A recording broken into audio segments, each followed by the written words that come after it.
mat. J'ai très bien dormi. On entend le cerf derrière là. Il y a un cerf qui a beaucoup bramé hier soir et il était là dans la zone sans arrêt. Du coup, ça m'a rappelé 2-3 souvenirs avec la HRP. Pour la condensation, il n'y a pas eu de soucis. Il y en a là à l'intérieur et à l'extérieur, partout. L'herbe est mouillée, hein, j'ai regardé. Mais rien d'alarmant puisque j'ai pas dû me lever ou il n'y a rien qui m'est tombé dessus. Donc bon, finalement, pas si mal.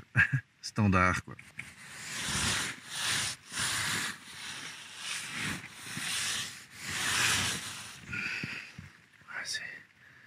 C'est un peu mouillé.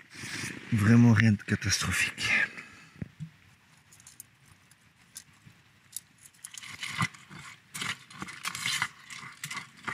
La condensation dans la tente, disons dans les monoparois et puis dans la Zipax duplex, ça a toujours été un petit peu le sujet principal des questions et tout. Mais très honnêtement, en regardant comment c'est dehors, l'herbe elle est mais trempe, hein, c'est trempé vraiment partout. En fait, on voit ici l'herbe qui était sous l'abside est toute sèche, alors que dehors c'est complètement trempe. Donc c'est clair que sur la toile ce sera complètement saturé. Je vais devoir essuyer. Mais disons, dans ces conditions-là, je suis très content parce que j'ai même pas eu à essuyer, rien m'est tombé dessus, rien du tout. Il n'y a même pas eu de ruissellement vraiment à l'intérieur de la tente. Et j'avais les 2 absides fermées complets. Donc voilà, rien de terrible, hein. Tranquille.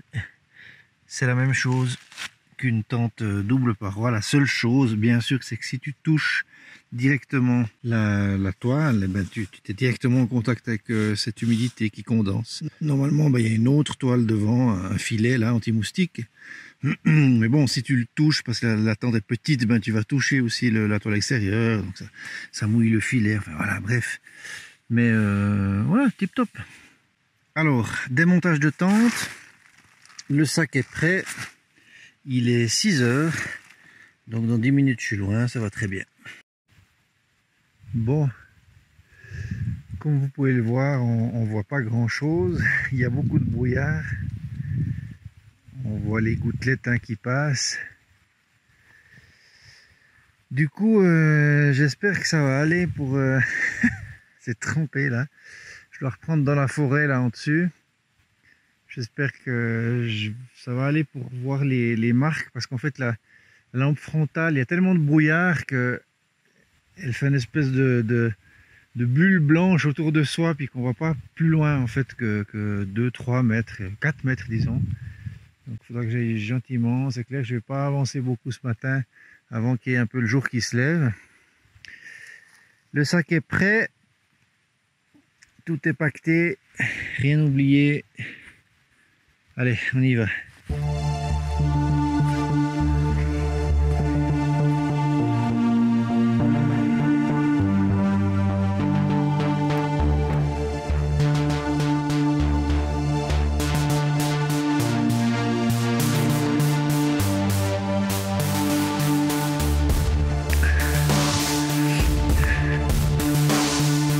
C'est embêtant, ça doit être très beau dans ces forêts de mélèze. Mais voilà, je vais pas attendre 7h30. Là, je peux déjà avancer 1 heure. Déjà bien, ça rattrape un petit peu ce que j'aurais dû faire hier là.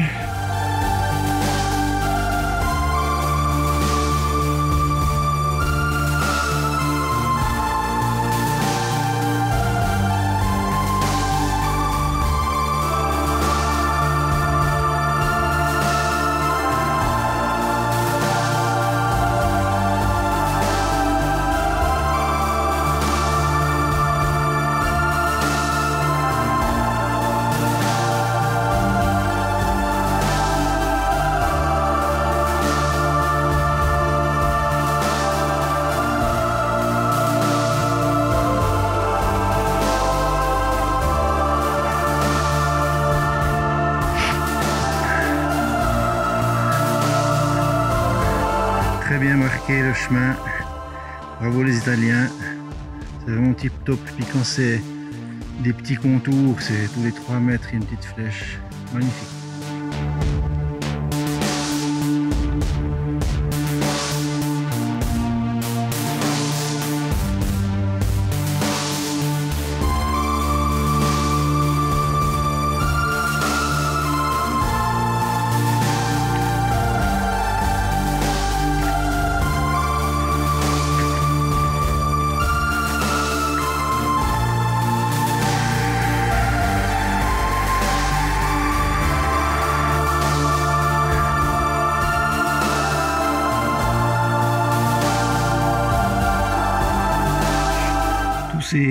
C'est tracé sur les signaux, la signalisation italienne sont marqués difficulté E. Je pense que ça veut dire soit ça veut dire extrême, soit c'est simplement un ABCDE. Du coup c'est quand même voilà, ça veut dire ce que ça veut dire. C'est vrai que c'est bien pentu, c'est rocailleux, il y a des coins techniques, enfin voilà. Je pense que ça correspond à nos blanc, rouge, blanc en Suisse, quelque chose comme ça. Voilà. J'arrive à un endroit où il y a des chaînes, des câbles pour s'aider à grimper là-dedans.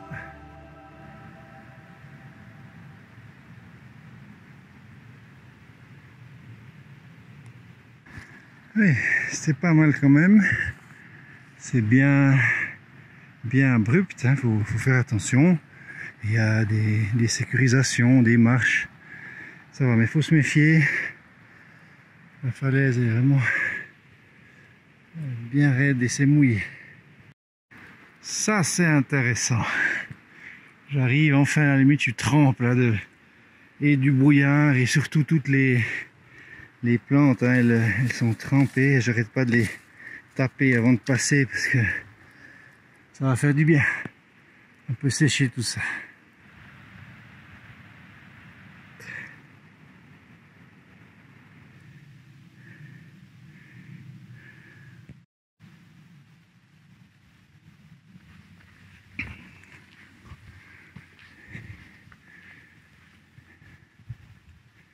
Le brouillard monte très très haut, hein. Là je suis à 2300 à peu près.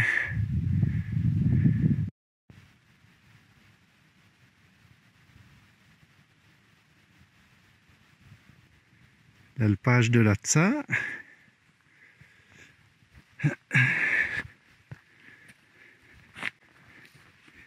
La progression était assez lente là, cette première partie ce matin. Je suis en train de réaliser que j'ai probablement vu trop gros pour aujourd'hui. Alors passer le col de la crête sèche, ça je peux le faire. Redescendre un peu plus bas, c'est possible aussi. Mais je pensais aller jusqu'au lac de Mauvoisin. Du coup ça par contre ça risque d'être un peu beaucoup. On verra plus tard, mais déjà jusqu'à la crête sèche c'est déjà je sais pas 8 heures de marche. Donc je verrai combien je peux redescendre après.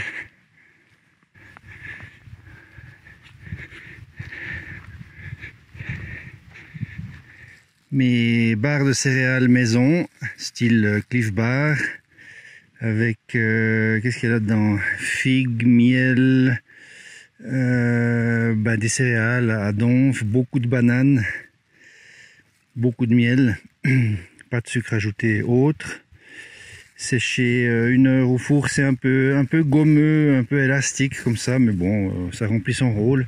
J'ai fait des tests aussi, mise en congélation, comme il n'y a pas de conservateur. Et puis ça se décongèle très bien, tu peux les manger dans la journée, le lendemain, aucun souci, ça tient bien.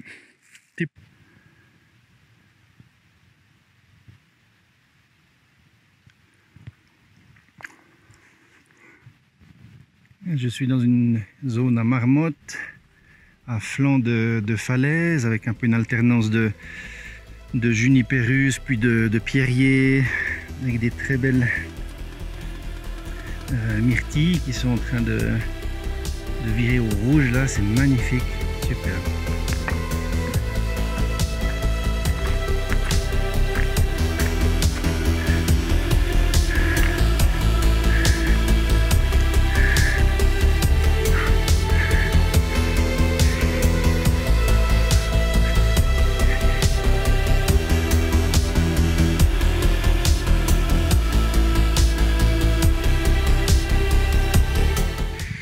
c'est encore bien brumeux, mais là-bas au fond, il y a Aost, avec le Val d'Aost qui descend. Ici, il y a Valpelin au bout de ce val-là. Puis moi, je vais m'enfoncer là dans les montagnes pour retourner en Suisse. En fait, le Grand Saint-Bernard sera par là-bas, dans cette direction. Magnifique.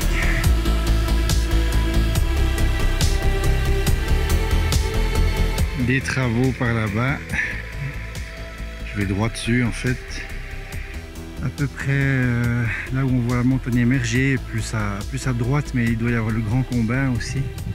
C'est génial de marcher comme ça, juste en dessus de la limite du brouillard qui un peu me court après de temps en temps. Ça respire un peu, hein, ça monte, ça redescend. Vraiment génial.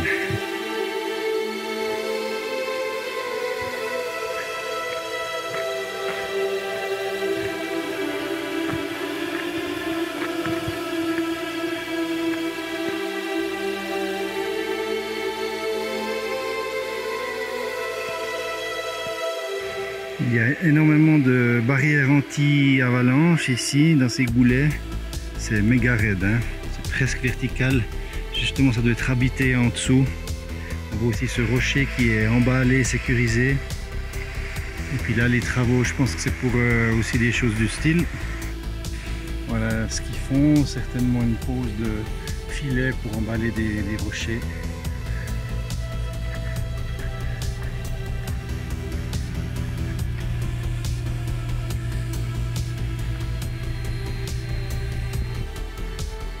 De nouveau dans le brouillard.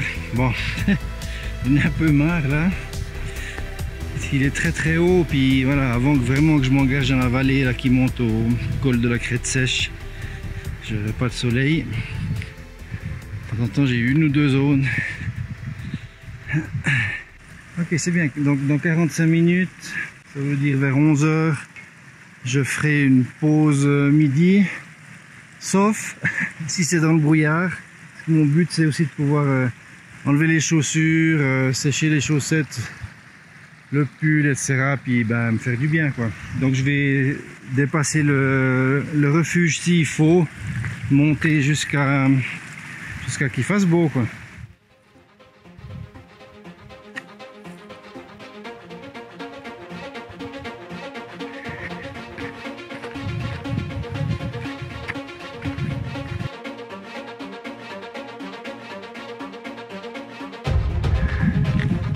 Physiquement ça va, le genou encore pas trop mal, les arrières de genou là qui crient un petit peu dans les descentes. C'est clair, c'est vraiment des terrains difficiles que j'ai choisis, des 25 km, voilà, ça veut rien dire, même avec un dénivelé de 1006, 1007, 1008 ou même 2000. C'est aussi la nature du terrain qui est difficile. Donc en fait je pense que le calculateur de l'application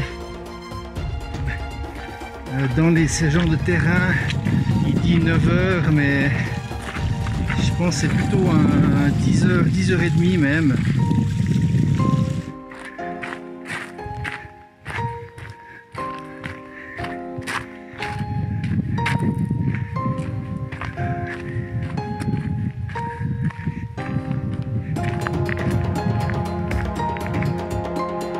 Voilà, moi c'est là-dedans, j'arrive au refuge qui est là-haut. Et c'est là-bas, entre ces deux, que je vais m'engouffrer puis grimper. Cool, je serai au soleil à la cabane. Ça c'est chouette. Jolie pierrier à traverser.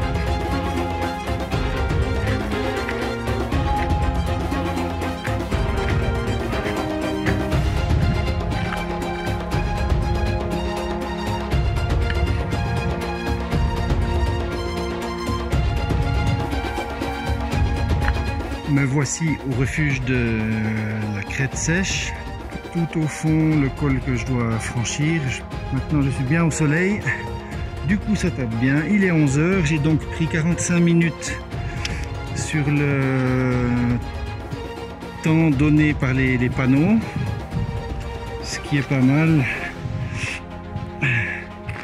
Ça veut dire que j'arriverai peut-être à faire cette journée dans les temps impartis. Par contre, ça change pas que j'ai fait toute cette randonnée en plus ce matin.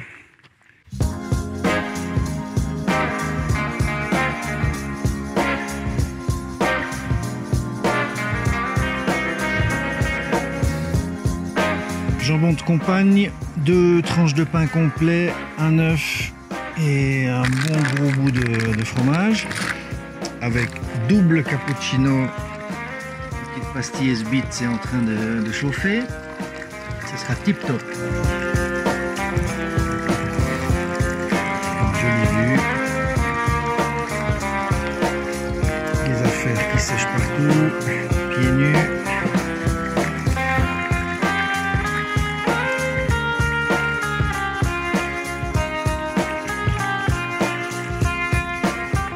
Ici le mont de Crête sèche et le mont brûlé, lui, il est plus loin là-bas derrière. On le verra peut-être depuis le col en fait. Allez, on attaque. J'ai fait presque j'ai fait 1h15 de pause. Je me sens bien, les chaussures sont un peu plus sèches. Gros morceau qui m'attend. Et après c'est la monstre descente, 1500, 1600 mètres de dénivelé négatif après. Le col est à quasi 2900 mètres, ça me fait 500 mètres de dénivelé. Donc je peux compter 2 heures je pense. On va voir si j'arrive à 2h30. 2 heures, si j'arrive à tenir ce rythme là-dedans.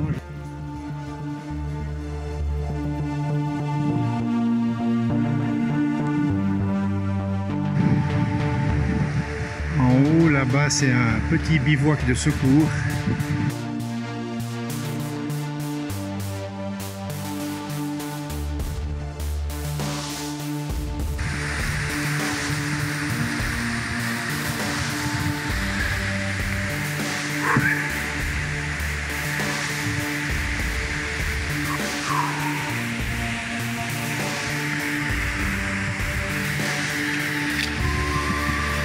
C'est relativement bien marqué.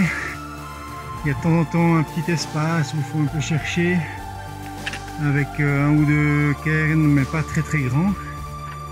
Forcément dans ces pierriers là ça bouge chaque année.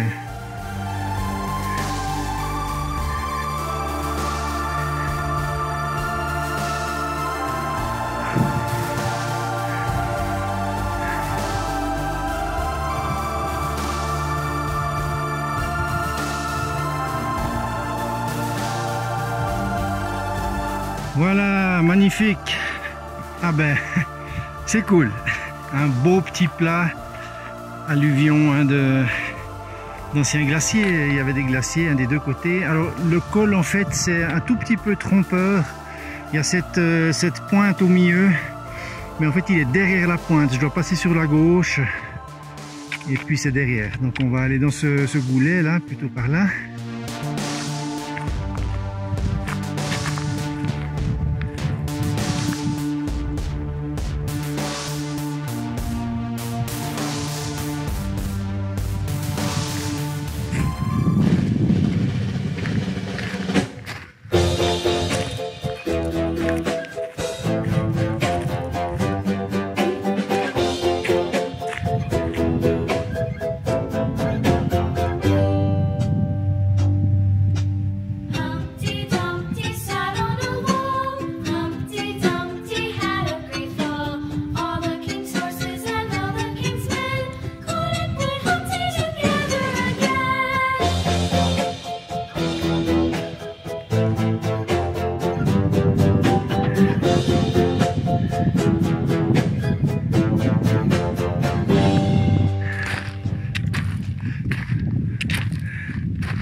Il y a un sacré pierrier là-haut.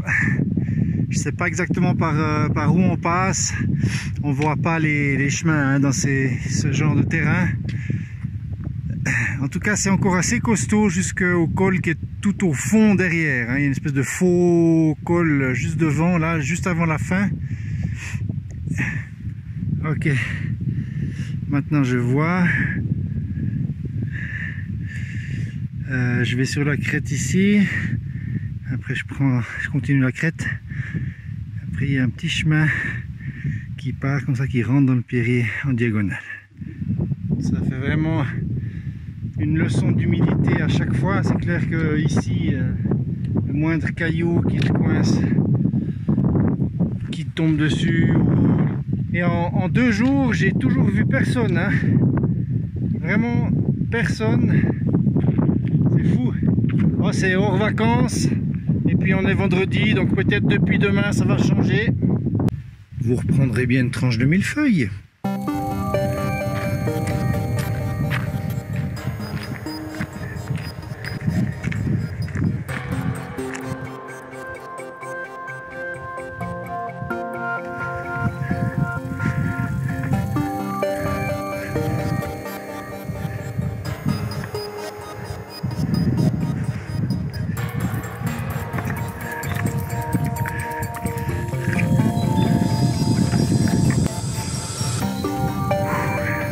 Je sais pas trop où est exactement le col.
On a une vue magnifique. Sur ma gauche, le Mont Brûlé. Juste derrière, on voit juste le sommet, c'est le Grand Combin. La fenêtre de Durand, elle passe derrière le Mont Brûlé, elle est derrière là-bas, le col. Le Grand Combin, et puis au fond là-bas, avec la tache de neige de l'autre côté, c'est le Mont Blanc de Chaillon, dont la face nord qui est là-bas héberge vraiment le glacier qui descend sur la vallée du... Donc le glacier de Chaillon qui alimente le lac des Dix et la Grande Dixence, qui est le plus grand barrage. J'ai bien regardé le tracé de plus près, la carto. Si je voulais vraiment faire jusqu'au lac de Mauvoisin, je dois d'abord vers la cabane de Chanrion, il y a un autre col à faire. C'est peut-être celui qu'on voit là-bas. Encore un col aujourd'hui, théoriquement, plus loin.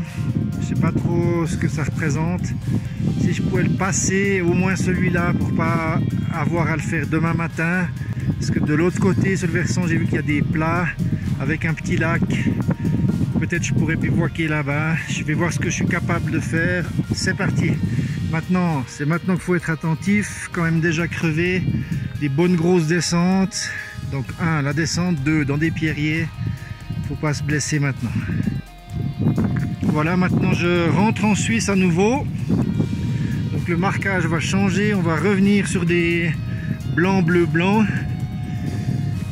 Donc parcours alpin. Oh la vache. Ok, bon, 2h30. Ça veut dire 3h30 si je voulais passer le col, quelque chose comme ça. voir ce qu'on peut faire. C'est déjà 3h moins le quart. Allez, go! On attaque la descente.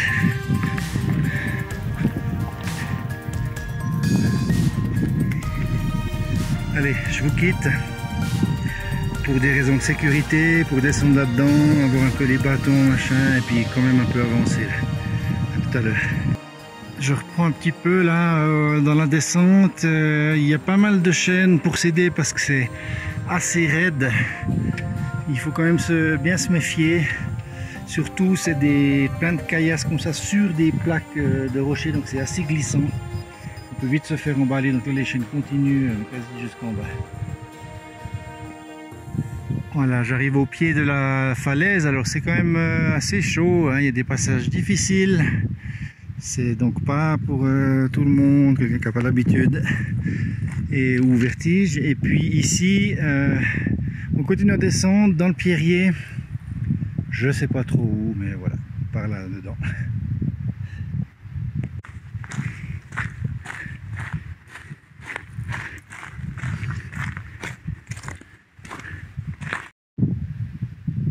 Tout est très mobile, hein, sur fond sableux comme ça.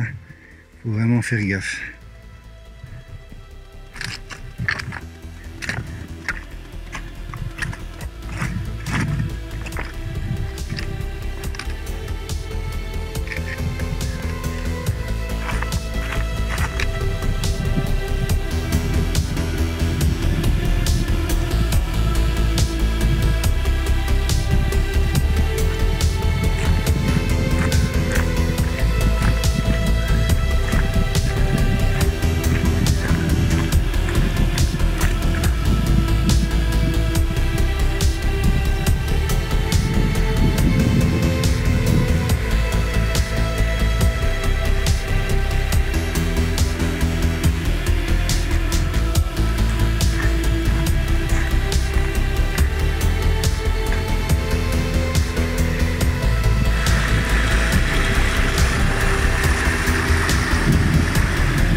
Ces rochers dans lesquels je marche proviennent tous de cette falaise.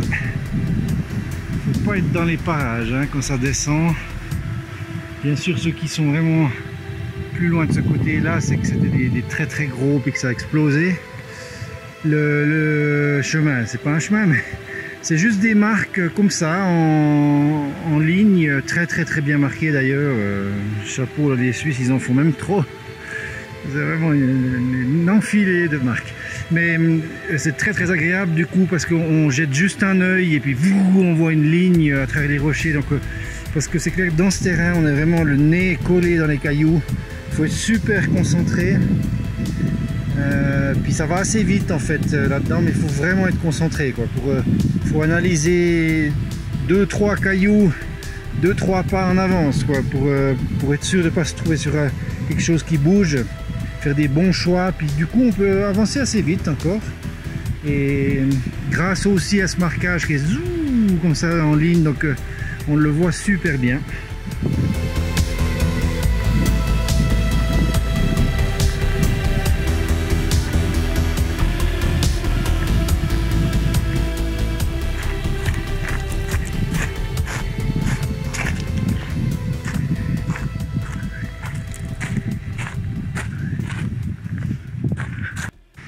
Ça par contre je déteste, des petits boulets qui roulent dans tous les sens, lit de rivière, ça c'est encore plus dangereux quoi.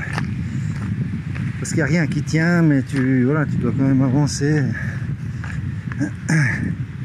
pas top.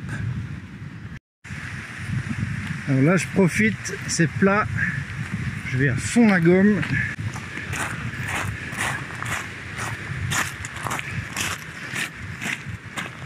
C'est légèrement en pente, mais sans difficulté, du coup il faut y aller à fond là.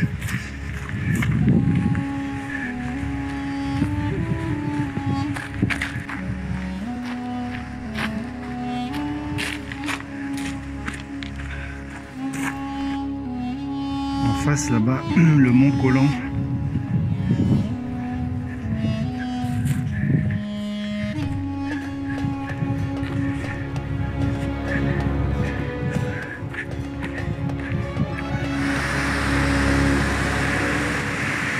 Allez, salut, vallée de Crête Sèche.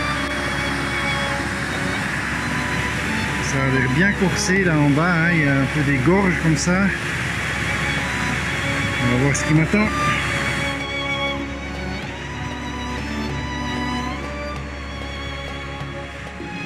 On prend le chemin par là pour sortir des gorges.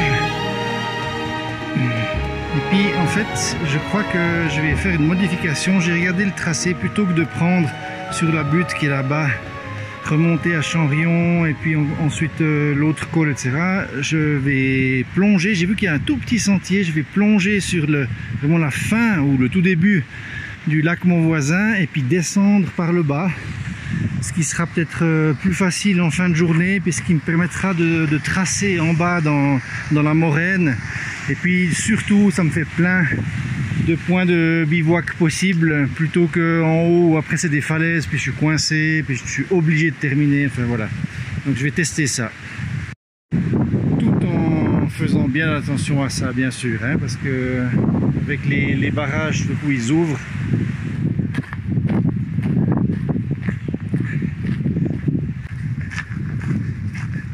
En face de nous, le Grand Combin. J'ai d'ailleurs prévu un tour là-bas sur 7 jours. Le tour des Grands Combins, en fait, c'est énorme. Voilà, donc je descends là où il faut en utilisant cette route, enfin ce chemin de montagne là, ce machin pour le barrage. Je vais tout de suite dans l'ombre là en bas. Il y a eu 2 camionnettes de travailleurs qui ont passé. J'avais qu'à leur demander: vous allez à Montvoisin? Forcément ils peuvent aller que là-bas. J'ai même pas demandé quoi. Je suis un peu vraiment sadomaso, hein. Allez, regarde ce que c'est beau ça. Génial.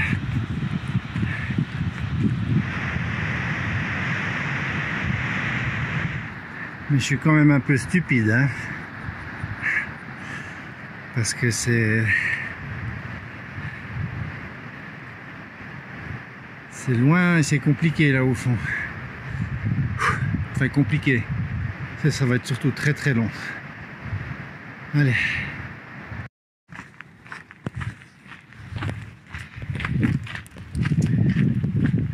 Pour expliquer un petit peu mon acharnement, c'est surtout que j'ai fait vraiment une boucle et puis je peux pas, j'ai pas de moyen de couper, de raccourcir la boucle, compagnie. Ma voiture elle est à Arolla et ben il faut que je la rejoigne quoi.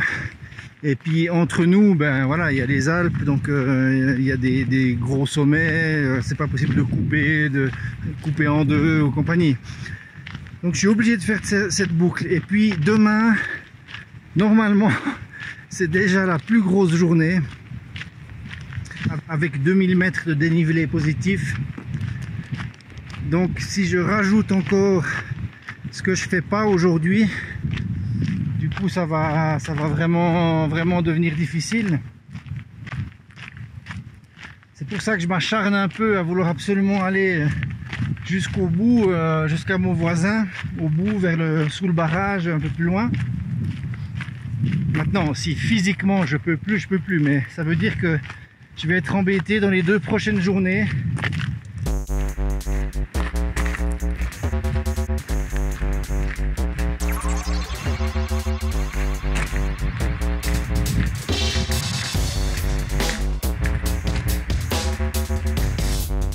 Bon, je suis fixé 1h30, une possibilité de camper si jamais, parce que c'est un replat, et 2h15 pour Montvoisin. Il est 5h30, ça fait 8h moins le quart. Mais je pense qu'au rythme où je vais, à 7h30, j'arrive à le faire. Il fait nuit. Allez, Allez, on y va. Bien évidemment, à ce stade-là, 2h15 ou 2 heures de marche, c'est encore monstrueux.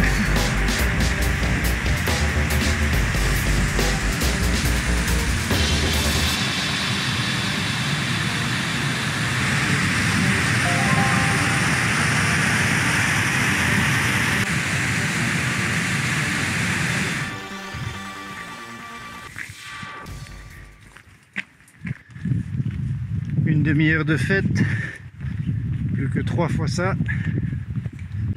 Ah, je trouve n'importe quelle idée pour passer le temps, comme vous raconter des conneries par exemple.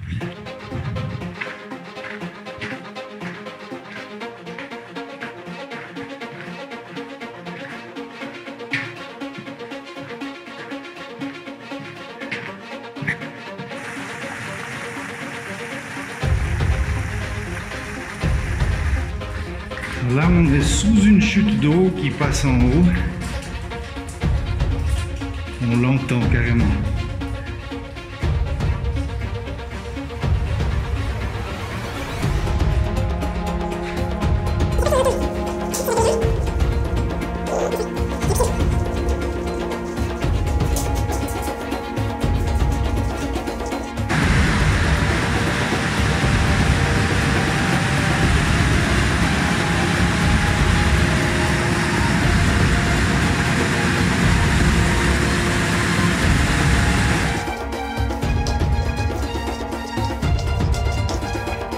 Très long, hein. Très longue descente dans le tunnel. Bon, je pense 1 kilomètre, quelque chose comme ça. À peu près, je sais pas. Je regarderai sur la carte.